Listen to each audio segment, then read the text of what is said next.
సేవకులకు సేవకులకి అలాగే సంఘస్థులందరూ కూడా నా వందనాలు తెలియజేస్తున్నాను. మనుష్యుల సాయం వ్యర్థమురా, రాజుల నమ్మిన వ్యర్థమురా, యెహోవాను ఆశ్రయించుట ఎంతో మేలు, ఎంతో మేలు,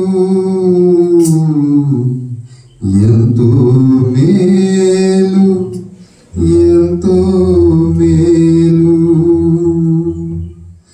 ఎవరికి ఎవరు ఈ లోకములో చివరికి వేసే పరలోకములో, ఎవరికి ఎవరు ఈ లోకములో చివరికి వేసే పరలోకములో, ఎవరికి ఎవరు ఈ లోకములో.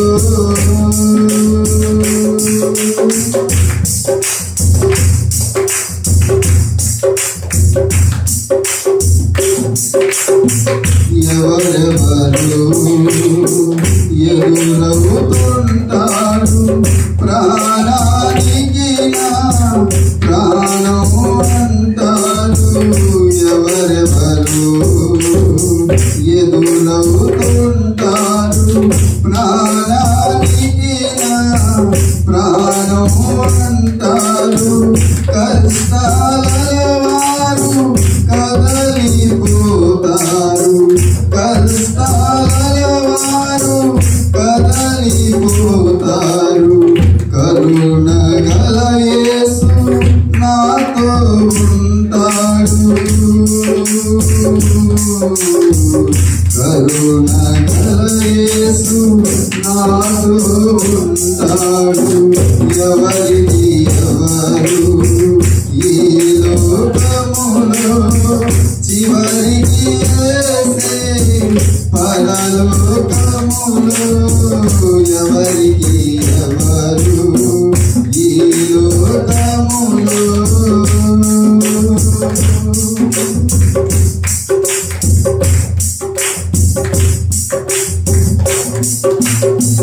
ధనము నీకుంటే అందరూ వస్తారు, దరిద్రుడవైతే దరికెవరు రారు, ధనము నీకుంటే అందరూ వస్తారు, దరిద్రుడవైతే దరికెవరు రారు, ఎవరిని నమ్మిన ఫలితము లేదురా, ఎవరిని నమ్మిన ఫలితము లేదురా, యేసుని నమ్మితే మోక్షం ఉందిరా, యేసుని నమ్మితే మోక్షం ఉందిరా. ఎవరికి ఎవరు ఈ లోకములో చివరికి వేసే పరలోకములో, ఎవరికి ఎవరు ఈ లోకములో.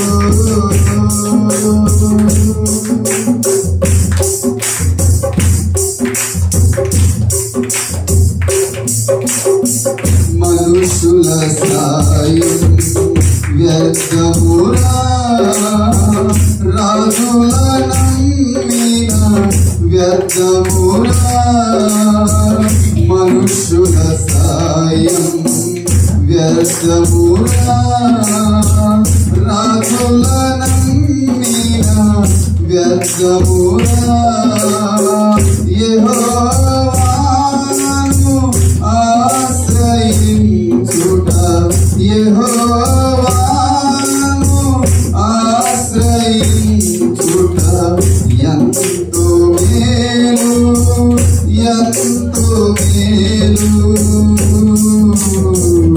ఎంతో మేలు.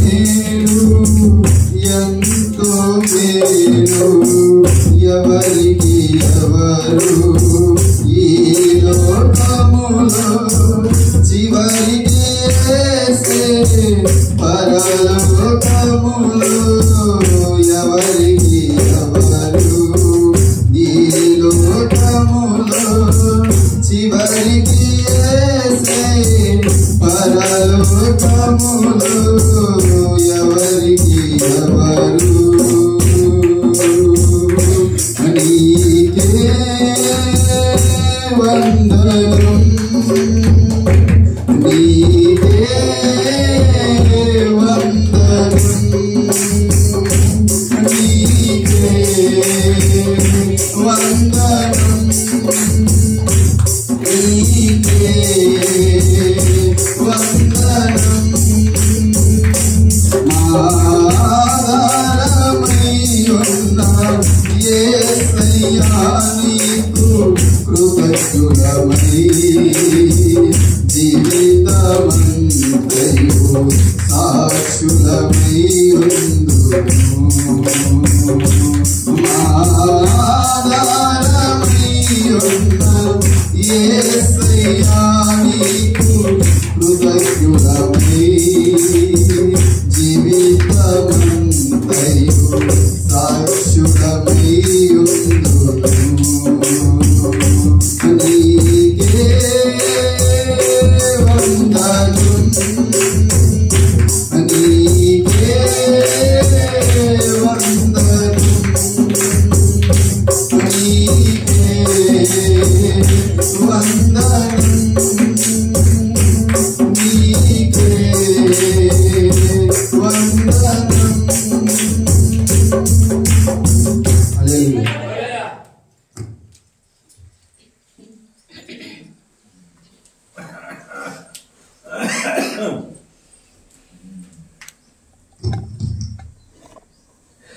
Et on a montré des réflexions avec un grand gros maintenant.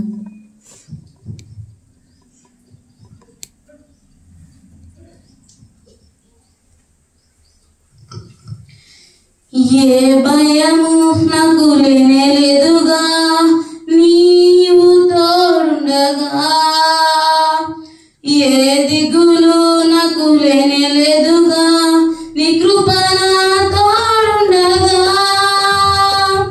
ఏ భయము నాకు లేనేలేదుగా నీవు తోడుండగా ఏ దిగులు నాకు లేనేలేదుగా నీ కృప నా తోడుండగా ఎందరోతునా పడిపోయినా వెకెదగల సర్వశక్తుడా పగిలిపోయినా ప్రతి పాత్రను సరిచేయగల పరమ కుమారి ఆరాధన ఆరాధన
Holy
మహోన్నతుడా, మహాగరుడా, పరిశుద్ధుడా, ప్రేమ నమ్మకం కలిగిన పరలోకపు తండ్రి, అయ్యా నీకు వేలాది వందనాలు, స్తుతులు 14 చదువుకుంటాం.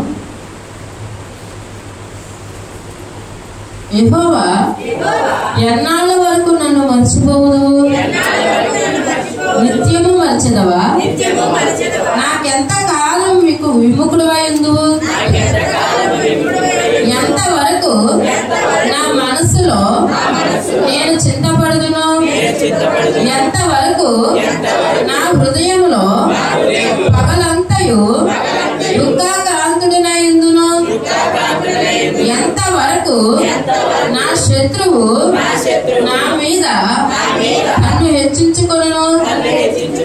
యెహోవా నా దేవా, నా మీద దృష్టి ఉంచి నాకు ఉత్తరమిమ్ము.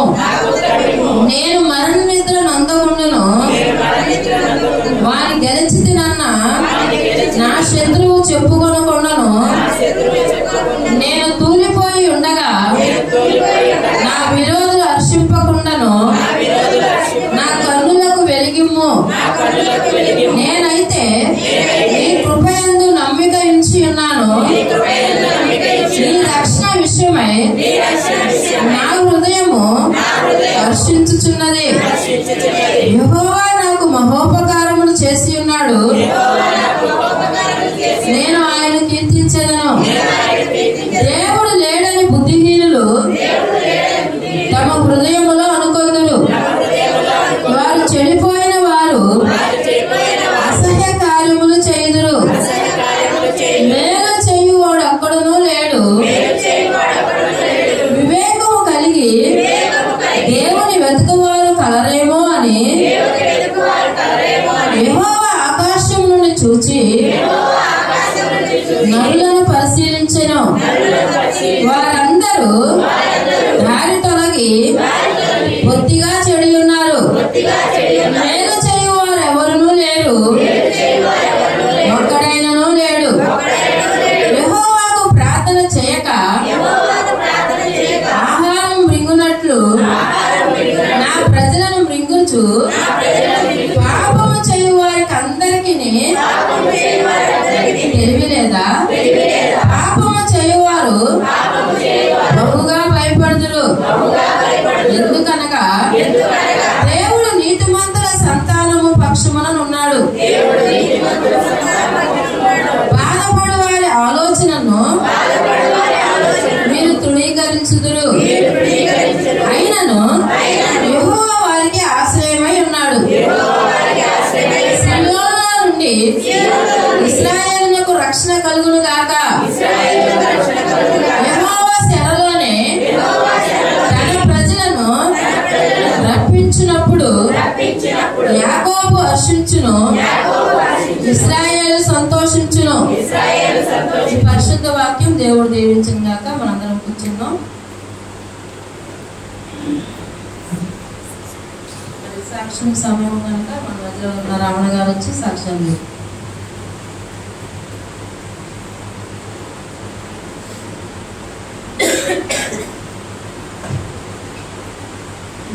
సౌకర్యాలు అమలు ఎక్కువ వచ్చిన అందరాన్ని మరి నా సాక్ష్యం ఏంటంటే, మరి నా సభకు ఎంత వచ్చినప్పుడు పడిపోయినప్పుడు కాలు చెప్పండి మరి నేను సాక్ష్యం చెప్పుకున్నాను. మరి అది తగ్గిపోయింది అనుకుంటే ఆయనకి మరి జ్వరం వచ్చింది. జ్వరం వచ్చి అసలు లెక్కలేక బాగా నీరసం పడిపోయాడు. 2 రోజులు కాకుండా అసలు ఎగల. సరే ఏదో వెళ్ళి ఇంజక్షన్ చేయించుకుంటున్నాడు, చిల్లలు కూడా పెట్టించుకున్నాడు. అయినా కానీ తగ్గుకోకుండా అక్కడే పడుకుంటున్నాడు. అసలు ఎందుకని ఎట్లా జరుగుతుంది అని చెప్పి ఏం చేశాడంటే రక్త పరీక్ష చేయించుకున్నాడు. ఆ రక్త పరీక్షలో మరి ఏయో రిపోర్ట్లు వచ్చినాయి. అవి అయితే నాకైతే తెలియదయ్యా, స్వప్నాలు పెట్టు అని చెప్పి స్వప్నాలు పెట్టించి ఆ ఉపాసన ప్రార్థనలు ఆ రోజున శుక్రవారం ఉపాసన ప్రార్థన అయితే ఈయన ఉండేదేమో చాకరి బాగా చేస్తాడు. మరి అవన్నీ ఎట్లా దేనికి వచ్చినాయి ఏంటని నాకైతే అర్థం కాలేదు. నేను దేవుడికి ప్రార్థన చేసుకున్నాను. తర్వాత ట్యాబ్లెట్లు ఇచ్చా కూడా తగ్గుతలేదు అంటున్నాడు. తగ్గపాటు ఏంటంటే భయం వేసి ఇక ప్రార్థన చేసుకుంటాం. ఆ కాళ్ళకి మరి వేసి రక్తం రాసి నోట్లో వేసి రక్తం రాసి అట్లా ప్రార్థన చేసుకుంటూ తర్వాత అది కొద్దిగా తగ్గింది. తగ్గాక మళ్ళీ ఏమైందంటే ఆదివారం రోజున మందిరానికి రాలేదు, నేను జంక్షన్ వెళ్తానయ్యా అన్నా. సరే వెళ్ళు అన్నాడు. వెళ్ళు, నాకు అది పర్వాలేదు కదా, బాగానే ఉంటాం కదా, కొంచెం బాగానే ఉంటాను, వెళ్ళు అన్నాడు. సరే వెళ్తాననుకొని ప్రయాణం అవుదాం అనుకున్నాక మళ్ళీ ఏమన్నాడంటే, మరి ఇదంతా అయితే రెస్ట్ తీసుకోమన్నారు. ఒక 5 రోజులు దాకా ఏం చేయొద్దు అన్నారు. ఇదంతా ఓడవాలి కదా, మరి ఎట్లా ఉంటుందో అని ఆయనకి అనుమానం వచ్చింది. అనుమానం వచ్చేవరకు నాకు మళ్ళీ బాధ అనిపించింది. నిజమే కదా, రెస్ట్ తీసుకోమన్నారు. మళ్ళీ నాకు వెళ్ళానంటే మరి నైట్ వస్తాను కుదరదు, మళ్ళీ పొద్దున్నే రావాలి. పొద్దున్నే వెళ్ళాలంటే మళ్ళీ 7 అవుద్ది. నేను అక్కడికి వెళ్ళేసరికి ఈ లోపల మరి ఆయన చేసుకోవడం అని చెప్పి నేను మళ్ళీ ఆగిపోయాక సోమవారం పర్వాలేదు, మంగళవారం రోజున నాకు ఒళ్ళంతా ఏంటంటే తెమిలి వాంతి అయినట్టుగా మోషన్స్లు అవుతుంది. ఇదేంటి మోషన్స్లు అవుతున్నాయి అనుకొని ఆ రోజు నేను పట్టించుకోవాలా. సోమవారం అయిపోయింది, మంగళవారం రోజున ఎక్కువైపోయినాయి, ఇక బాగా ఎక్కువైపోయి నీరసం అయిపోయి ఉన్నాను. తర్వాత ఎప్పుడైనా మోషన్స్లో అయితే ఈయన ట్యాబ్లెట్ వేసుకుంటే తగ్గిపోతాయి. చలితో వచ్చినాయి మాట, ఎప్పుడైనా నాకు చలితోటి ఒళ్ళు నొప్పులు వస్తాయి. అట్టనే తీసుకొచ్చి ఇచ్చాడు, వేసుకున్నాను, తగ్గల. అది ఏంటి తగ్గపోతామా అనుకున్నాను. మంగళవారం అయిపోయింది, బుధవారం రోజున కూడా అట్లాగే ఉన్నాను. గురువారం రోజున మళ్ళీ నీరసంగా అట్లాగే ఉండేసరికి మా బాబాయ్ కొడుకు అయ్యగారు అమ్మగారు ఫోన్ చేస్తున్నారు. అయ్యగారు అయితే అమ్మ మరి ఎట్లా ఉందో నేను వచ్చేస్తున్నానంటే, మరి ఇక్కడ అమ్మగారికి బాగోలేదు, మేము అక్కడ అమ్మగారికి బాగోలేదు, పిల్లలు ఉంది ఎట్లా వెళ్తారులేమని బాగానే ఉందలే అని చెప్తున్నాం. గురువారం రోజుకి ఏం చేశారంటే హాస్పిటల్కి తీసుకెళ్ళాను. నేను హాస్పిటల్కి నాకు ఇంజక్షన్ అంటే నాకు వద్దు, కంచులు కడితే నాకు వద్దు అన్నాను. ఈయన పంపించుకున్నాడు. ఇంజక్షన్ చేసుకోకపోతే ఎట్లా తగ్గుతుంది, నేను కూడా వస్తున్నాను. మా బాబాయ్ కొడుకు తీసుకెళ్తే 2 చిన్నది చిలియన్ పాడు 2 ఎక్కింది, పెద్దదొకటి ఎక్కింది. ఇంజక్షన్ అలా చేశారు. వెళ్ళేటప్పుడు విశాఖగానే వెళ్ళా. అసలు మరి చిల్లలు ఎక్కినప్పుడు మరి నాకు ఓపిక రావాలి, విచారం ఉండాలి. అటువంటిది అసలు నేను ఇంటికి ఎట్లా వచ్చానో నాకే తెలీదు. నేను తిక్కగా ఉంటాం, అదొక రకంగా ఉంటాం. ఇంటికి వచ్చి ఈయనేం చేశాడు, 2 ఇడ్లీ తీసుకొని వచ్చాడు. పంచదార వేసుకొని ఇడ్లీ తిని ట్యాబ్లెట్లు వేసుకోమని. ఆ ఇడ్లీ నోట్లో పెట్టుకుంటే చొట్టేసుకోపోతుంది, నాకు తినబుద్ధి కావట్లేదు అని. నువ్వు తినబుద్ధి ఎడ తగ్గుద్దని ఈయన అంటున్నాడు. సరేలేమని ఏం చేశారండి, ఒక ముక్క పెట్టుకుంటాం, మంచినీళ్ళు పోసుకుంటాం, అట్లా తిన్నాం. ఇంట్లో పడుకోలేకపోతున్నాను, ఎక్కడ పడుకోలేకపోతున్నాను. ఏంటో నా ముగ్గురికి అదొక రకమైన వాసనలు, ఏ వాసన కూడా నేను తట్టుకోలేకపోతున్నాను. ఆ తెల్లాదులు ఆ చిల్లలు లేకని మోషన్స్లు ఇంక వదిలిపెట్టలేదు. మంచానికి ఇది నీరసంగా కాపాడు పడుకొని అమ్మగారు ఫోన్ చేస్తామంటే ఫోన్ చేసి ఓపిక నా దగ్గర లేదు. ఇక శుక్రవారం రోజున మరి అమ్మగారు ఫోన్ చేసింది. ఫోన్ చేశాక ఈ అమ్మాయి ఏం చేస్తున్నామంటే ఇక మరి నోటప్పుడు మాట్లాడలే. ఆ మాట అయ్యగారి నీదేంటి ఎంత నీరసంగా ఉంది, ఎంత నీరసం అయిపోయింది, మంచిగానని చెప్పి ఏం చేశాడు అయ్యగారికి అవ్వ పరిగెత్తుకుని వచ్చాడు. ఆదివారం రోజున ఏమైందంటే మరి ఒక ఫ్యామిలీ అయితే చర్చికి వెళ్ళారు, మన పెద్దయ్య గారి చర్చికి. వాళ్ళు ఎప్పుడు కూడా ఆ రకంగా రావరు. నేను ఆ టైంలో ఇక ఆదివారం రోజున ఇంటికాడ ఉండాలి. 4 ఇంటికి వచ్చారు, ఎప్పుడు వచ్చేవాళ్ళు కాదు. ఆ 4 ఇంటికి వచ్చారు. సరే ఆ మంచినీళ్ళు అయ్యించాను, వాళ్ళతో మాట్లాడాను, వెళ్ళిపోయారు. ఇక అదే నాకు అయ్యాక అట్లా అయిపోయాక ఇక అయ్యగారు వచ్చి ప్రార్థన చేసాక నుంచో నిలబడి ప్రార్థన చేస్తానని ఆయన వేసి ప్రార్థన చేస్తే కింద పడిపోయి ఎప్పుడు కూడా నేను కింద పడిపోతాను. ఆయన కింద పడిపోయేటప్పుడు తర్వాత ఏ దానికి చూస్తే మరి వాళ్ళ అమ్మాయి చచ్చిపోయింది.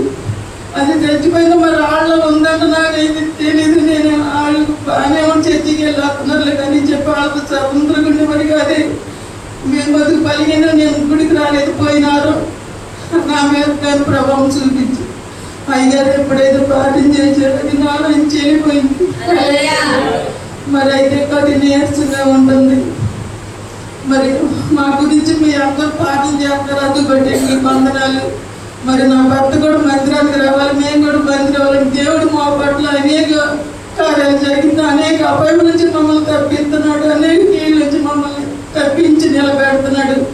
మరి మందిరంలో ఉండాలని మరి అన్ని దినాల పాటలు జ్ఞాపకం చేసుకున్నారు. మరి అమస్తులు అయితే అయ్యగారు అమ్మగారు అయితే శనివారం నైట్ 10 గంటల నుంచి 12 వరకు మా గురించి ప్రార్థన చేస్తారు. అందుకు పెట్టాలని ఇంకా వందనాలు. ఆ రీతిగానే మరి ప్రార్థన చేయమని మేమిద్దరం కూడా మందిరానికి రావాలని ఈ చిన్న సాక్ష్యం దేవుడు దీవించిన కనుక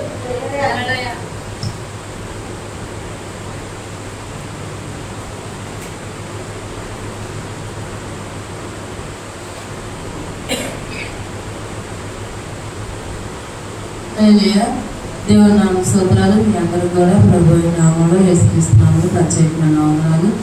మరి నేను చెప్పే సాక్ష్యంలో కూడా మరి దేవుడు నిజంగా మరి మా కుటుంబాన్ని మరి ఆయన ఎంతగానో భద్రపరిచి మరి కాల్చి కాపాడి మమ్మల్ని సజీవులకు ఉంచుతున్నాడు. అందుకు దేవుడిని మహిమలు. కానీ మరి నా విషయంలో మరి అనేక సార్లు కూడా అనేక అపాయాలు కూడా మరి మరణపు స్థితిలోకి వెళ్ళినప్పుడే దేవుడు మరి తప్పించి మరి ఆయన సజీవ లెక్కలో ఉంచుతున్నాడు. దానికి కారణం ఏంటంటే సంఘంగా మీరు చేసే ప్రార్థనే. హల్లెలూయా.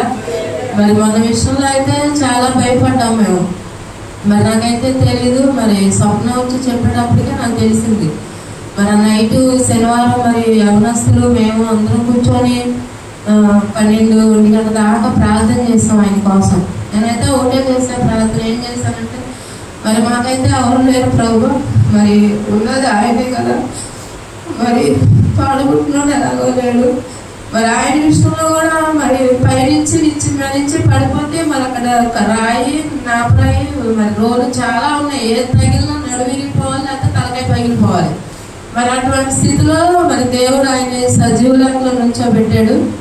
హల్లెలూయా. మరి ఆ రిపోర్ట్స్లో ఏమొచ్చినాయి అంటే బ్లడ్లో ఇన్ఫెక్షన్, టైఫాయిడ్, మరి ఇంకా చాలా చెప్పింది స్వప్న. మరి అటన్నిటి విషయంలో మరి ఆయనకైతే ఏంటంటే విమ్స్కి వెళ్ళాలి, పెద్ద హాస్పిటల్కి వెళ్ళి చూపించుకోవాలన్నాడు. సరే 2 రోజుల పాస్ ప్రార్థన, ఆదివారం అయినాక సోమవారం వెళ్ళి చూపిద్దాము అని స్వప్న కొన్ని టాబ్లెట్లు పెట్టింది. అది వేసుకోమనమ్మా, వేసుకున్నాక తగ్గకపోతే హాస్పిటల్కి వెళ్దామని చెప్పి అనుకున్నాం. నేనైతే ఒకటే ప్రార్థన చేశాను, ప్రభువా ఎప్పుడు ఏదొచ్చినా ఆయనకి ఏ హాస్పిటల్కి వెళ్ళకుండానే దేవుడు కార్యం జరిగిస్తున్నాడు. హల్లెలూయా. మరి ఆ టాబ్లెట్లు వేసుకున్న తర్వాత మరి అమ్మాయి ఏం చెప్పిందంటే, అమ్మ నరాల నొప్పులుగా ఉంటున్నాడు, ఇంజక్షన్ పెట్టాలి, రోజుకు 2 చొప్పున మరి 5 రోజులు చేయాలమ్మా అంటే సరే చేపిద్దాము, ఈ టాబ్లెట్కి తగ్గకపోతే అనుకొని మేము ప్రార్థన చేసిన తర్వాత దేవుడు గొప్ప కార్యం ఏంటంటే అసలు ఆ టాబ్లెట్లతోనే ఆయనకి దేవుడు స్వస్థత ఇచ్చేసాడు. మరి ఆ తర్వాత ఏమోకి బాగాలేదన్న సంగతి నాకు తెలియదు. మరి నాకేమో జరిగింది, ఆదివారం రోజున బాగానే ఉన్నాము. ఆదివారం నేను మందిరం ఏలూరు వెళ్ళాం, ఏలూరు నుంచి ముస్లిం వెళ్ళిన తర్వాత ఇక నాకు బాగాలేదు. అసలు చాలా నీరసం, తలనొప్పి, గొంతంతా పట్టేసి ఒళ్ళంతా నొప్పులు. ఇంకా ముస్లింలో కూడా నేను మందిరంలోకి రాలేకపోయాను, కారులోనే ఉండిపోయి ఇంకా ఇంటికి వచ్చేద్దామంటే వద్దయ్యా జంక్షన్ వెళ్దామని చెప్పి జంక్షన్ చూసుకొని వచ్చినాక మరి ఆ సోమవారం అసలు బాగాలేదు. మంగళవారం కూడా మరి అయ్యగారికి సేవకుల మీటింగు, పొద్దున్న మరి ఆవిడ ఇంట్లో, సాయంత్రం వేసుకోడి ఇంట్లో ప్రార్థన. మరి మీరు వెళ్ళిపోండి వద్దని చెప్పి పంపించారు.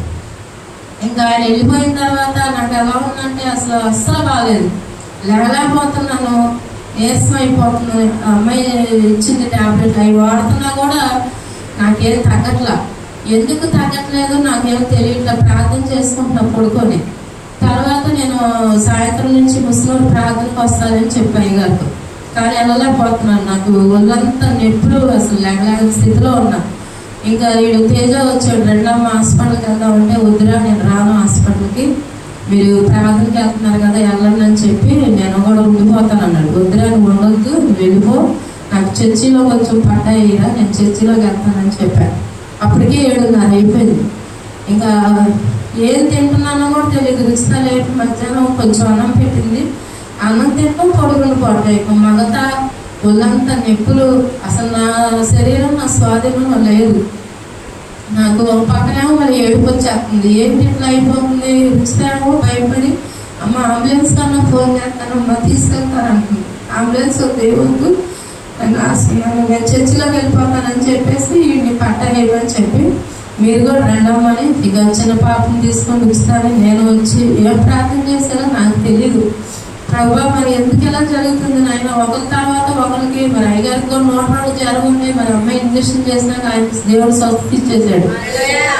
మరి నా విషయంలో ఎందుకు ఇలా జరుగుతుంది ప్రభువా అని ఇక మన పులిపేటం పట్టుకొని ప్రార్థన చేసుకున్న ప్రభువా రేపు ఆదివారం నీ మందిరంలో నేను సాక్ష్యంగా నిలబడాలి ప్రభువా, నాకున్న ఈ బలహీనతను తీసిపోయిన ఆయన మరి ఒకరి తర్వాత ఒకరికి ఎందుకు ఇలా జరుగుతుంది నాయన, ఈ శోధన తప్పించని ఇక ప్రార్థన చేసుకుని ఇక్కడే పడిపోయాను. అయ్యగారు వచ్చేదాకా కూడా మరి ఆ నైట్ అంతా నేను ఇక్కడ మందిరంలో ఉండి ప్రార్థన చేసుకున్న తర్వాత ఆ గొంతు నొప్పి, ఆ జ్వరం, కొంచెం ఉన్న ఒళ్ళు నొప్పులన్నీ కూడా దేవుడు స్వస్థపరిచాడు. తెల్లారి పొద్దున్నే లేచి కూర్చున్నాను, బాగానే ఉంది. నాకు ఎందుకో డౌట్ వచ్చి అందరికీ స్వప్న ఉంది టాబ్లెట్ పెట్టాను కదమ్మా తగ్గాలి, తగ్గలేదంటే ఒకవేళ బ్లడ్లో ఇన్ఫెక్షన్ ఉందేమో ఉంది. నాకు ఆల్రెడీ కంటికి ఇన్ఫెక్షన్ ఉంది కదా, ఒకవేళ ఇదంతా ఒళ్ళంతా పైపోయిందా ఏంటన్న అనుమానం. ఈ అనుమానం జబ్బు అనేది సాతాను గాడు పెడతా ఉంటాడు మనకి ఎప్పుడు. ఆ అనుమానం నాకు ఎప్పుడైతే వచ్చేసరికి నేను అన్నా అయ్యగారితో అయ్యా బ్లడ్ టెస్టులు చేయించుకుంటానంటే చేయించుకోమని విజయవాడ పిలిచి మరి టైఫాయిడ్, మలేరియా, మరి బ్లడ్లో ఇన్ఫెక్షన్ అన్ని టెస్టులు చేస్తే దేవుడు మహాకృపను బట్టి అసలు ఎందులో కూడా ఏమీ లేదని వచ్చింది. మరి అలాగే దేవుడు నాకు స్వస్థత ఇచ్చాడు. మరి ఇంకా దగ్గుతూ ఉన్నాను, ఆ దగ్గును కూడా దేవుడు విడిపిస్తాడు. ఆ తర్వాత మొన్న నైట్ ఏమైంది, ఇంకా చిన్నపిల్ల నేను 2 రోజులు చిన్నపిల్ల దగ్గరికి వెళ్ళలేదు. మరి వెళ్ళకపోతే స్నానం అయితే చేయించాలిగా, అలా స్నానం చేయించడం వల్ల ఏమో మరి నాకు తెలియదు కానీ తనకి శుక్రవారం నైట్ నుంచి దానికి బాధపడమైంది. దానికి జలుబు, దగ్గు, జ్వరం మండిపోతుంది. మళ్ళీ పాపకు వచ్చింది, మనమైతే చెప్పుకుంటాం, ఇది చెప్పుకోలేదు కదా, ఏం చేయాలని ఆ జ్వరం సిరప్ ఉంటే అది వేసి మరి ఆ నైట్ గౌస్గా దగ్గరికి తీసుకెళ్తే ఆయన లేడంట. మళ్ళీ వేరే సిరప్ తీసుకొచ్చి మళ్ళీ మందిరంలోనే పడుకోబెట్టి పాప గురించి కూడా మరి పిల్లడు మేము అందరం కలిసి పాప గురించి ప్రార్థన చేసాం. మరి నిన్నేమో మేము విజయవాడ కలిసిన పరిస్థితి వచ్చింది. మరి ప్రయాణం ఉంది, ఎలా ప్రభువా ఈ బిడ్డను నీ చేతులకు అప్పగిస్తున్నాను అయ్యా అని చెప్పి మందిరంలో మేము ప్రార్థించినప్పుడు నిన్న కూడా మేము వెళ్ళి రావడానికి దేవుడు కృప చూపించాడు. మరి చిన్నపిల్ల కూడా మరి జ్వరం తగ్గింది, కొంచెం నీరసంగా ఉంది. ఆ పాప గురించి కూడా మీరు ప్రార్థన చేయండి. మరి అలాగే మీ అనుదిన ప్రార్థనలో మా కోసం, మా కుటుంబం కోసం మరి బలహీనత నుంచి దేవుడు తీసుకొచ్చి మరి అమ్మ కూడా మరి ఆమెకు అంతా బాగానే ఉంది, దేవుడు కార్యం జరిగించాడు. కానీ మరి ఏం తిన్నా నలి నొప్పి అంటది, కడుపులో నొప్పి, నలి నొప్పి, మోషన్స్ అవుతున్నాయి. మరి సోమవారం మరి అమ్మని హాస్పిటల్కి తీసుకెళ్ళాలనుకుంటున్నాడు మరి అయ్యగారు. మరి ఆ విషయంలో కూడా మీ అనుదిన ప్రార్థనలో జ్ఞాపకం చేసుకోమని మరి వాళ్ళు ఇద్దరు భార్యాభర్తలు మరి దేవుడు ఏదైనా మనం దేవుడు చెప్పిన మాటకు లోబడాలి. మనుషులు చెప్పిన మాటకు లోబడిపోయినా పర్లేదు కానీ దేవుడు మరి వాళ్ళు ఏలూరు వెళ్ళమని ఎప్పటి నుంచో చెప్తున్నాడు. ఎవరైనా సరే మనము దేవుడు చెప్పిన మాటకు లోబడాలి. ఎవరైనా సరే ఆ లోబడలేదంటే బలహీనతలకి అనేకమైన వాటికి మనం అవకాశం ఇచ్చినట్టే. ఎందుకంటే ఏదైనా సరే మనం మన ఇష్టానుసారంగా చేయొచ్చు, కానీ దేవుడు పని దేవుడు మనకి చెప్పింది చెప్పినట్టుగా చేస్తే ఏది కూడా మన అంటదో ముట్టదు. మన చుట్టూ కూడా దేవుడు అగ్ని కంచి వేసి ఉంచుతాడు కనుక మరి ఆ ఇద్దరు కొరకు మీరు ప్రార్థన చేయండి. ఏంటంటే మరి ఆవిడకి ఇప్పుడు కాదు ఎప్పుడో చెప్పాడు దేవుడు ఏమనంటే ఏలూరు వెళ్ళమని. ఏలూరు వెళ్ళాలి ఆమెకి ఇష్టమే, కానీ ఆమె బాధ ఏంటంటే ఆయన రాడుగా ఉంటుంది. ఆయన ఏమంటాడు, నేను నాతో నీకేం పని, నువ్వు వెళ్ళి అంటాడు. కానీ దేవుడు ఒక్కరుగా కాదు వెళ్ళేది. ఏమని చెప్పాడు దేవుడు అంటే ఇద్దరుగా వెళ్ళమన్నాడు, భార్యాభర్తలుగా. కానీ ఎవరైనా సరే ఇద్దరు వెళ్ళాలి. మరి వాళ్ళిద్దరి కొరకు కూడా మీ అందరి ప్రార్థనలో జ్ఞాపకం చేసుకోమని మరి ముఖ్యంగా సుమిత్ర వివాహం విషయం మరి బిడ్డ మాకు ఆరోగ్యాలు సరవట్లేదు, మనం చెప్పామా నువ్వు పెళ్లి చేసేసుకో, ఇంకా నాకు బాగోట్లేదంటే ఉంది. మరి ఆ బిడ్డ వివాహ విషయంలో కూడా మరి మేమైతే మరి రుచిత విషయంలో మేము ఎక్కడికి వెళ్ళి ఎక్కలేదు, వాళ్ళే వెతుక్కుంటా వచ్చారు, దేవుడు కార్యం జరిగించాడు. మరి సుమిత్ర విషయంలో కూడా ఆ బిడ్డ వివాహం విషయంలో కూడా మరి దేవుడి చిత్తం ఏమైందో మరి ఆ బిడ్డ వివాహం దేవుడి చిత్తం అయితే మరి ఈ సంవత్సరంలోనే దేవుడు వివాహం జరగనై ఉంటుండగా మీ అనుదిన ప్రార్థనలో జ్ఞాపకం చేసుకోమని మరి ముఖ్యంగా రేపు డిసెంబర్లో ఉపవాస ప్రార్థనలు ఉన్నాయి. మరి ఉపవాస ప్రార్థన కొరకు కూడా దేవుడు మరి శక్తినిచ్చి మాకు మరి ఆయన బలమునిచ్చి మమ్మల్ని వాడుకునేలాగా ఏదైనా ప్రార్థనలో జ్ఞాపకం చేసుకోమని ఇచ్చిన సాక్ష్యం దేవుడు దీవించింది కాక. ఆమె ప్రార్థన చేసుకుందాం. మహోన్నతుడా, మహాంతుడా, ప్రేమ నమ్మకం కలిగిన నా పరలోకపు తండ్రి, అయ్యా ఇదిగో మేము చెప్పబడిన సాక్ష్యాలు మీరు ఉన్నారు ప్రభువా. ఎంతగానో మరణపు స్థితిలో వెళ్ళిన మమ్మల్ని అయినా తిరిగి తీసుకొచ్చావు ప్రభువా. సజీవ లెక్కలో ఉంచావు. ఒక్క రూపాయి కూడా ఖర్చు అవ్వకుండా నాయన నీ పని మేము చేస్తున్నప్పుడు ఆ పని నువ్వు జరిగిస్తున్నావు కదా అయ్యా. అయ్యా మరి నాన్నను కూడా మరి మీ మందిరానికి ఆకర్షించాయా అయ్యా. తనకిచ్చిన స్వరం నైనా బలం లోకంలో కాదయ్యా, నీలో నాయన నీ మందిరంలో వాడబడాలి. మరి ఆ విషయంలో కూడా మరి రేపు దినాన్ని ఆస్పడగలగా ఎక్కడ ఎటువంటి నైనా తండ్రి లేకుండా నాయన నార్మల్ రిపోర్టులు రావట్లేదు అయ్యా. మరి కార్యం జరిగించండి. ఆమెకు సేవ పట్ల భారం కలిగిన ఆయన బాధ్యత కలిగి నీ పనిలో ప్రభు ఇంకను ముందుండేలాగా ఆమెకి ఇచ్చిన అభిషేకాన్ని కాపాడుకుంటూ అయా మీరు సహాయం దయచేయమని అయా. చిన్న పాపని నాయన స్వస్థపరచవు ప్రభు. ఆ చిన్న పాపని చేతులకు అప్పగిస్తున్నానయ్యా. అయా బలహీనరాలైన నీ దాసురాల మీద నీ కటాక్షము చూపించి నాయన నాకు ఇచ్చిన ఈ గొప్ప స్వస్థతను బట్టి విడుదల బట్టి నీకు వందనాలు ప్రభు. ఇంకా చెప్పలేని సాక్ష్యాలు కూడా మరొకసారి చెప్పి నేను గణపరిచే కృపను మాకు దయచేయమని ఈ చిన్న ప్రార్థనని పాదాల వద్దకు చేర్చుకోమని నజరైన యేసుక్రీస్తు నామములో నేను స్తుతించి బ్రతిమలాడి వేడుకుంటున్నాం తండ్రి, ఆమేన్. మనందరం లేచి నిలబడినట్లయితే పాటలు పాడుకో.